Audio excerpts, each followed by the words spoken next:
Untuk rekod bacaan buku yang anda baca, pertama sekali anda perlu tulis judul buku di sini. Kemudian, pilih jenis bahan bacaan, sama ada bahan digital atau bahan bukan buku.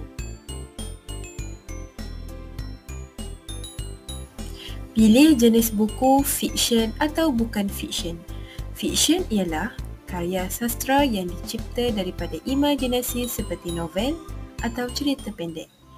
Bukan fiksyen pula ialah buku-buku berbentuk pengetahuan serta mengandungi fakta seperti buku rujukan. Sila pilih bahasa pengantar buku, sama ada bahasa Melayu, bahasa Inggeris atau lain-lain bahasa.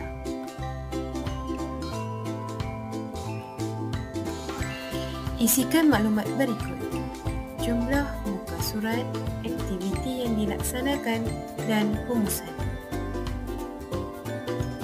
Nyatakan contoh aktiviti yang telah dilaksanakan seperti lisensi buku, bercerita atau pembentangan. Cara mengisi buku nilam.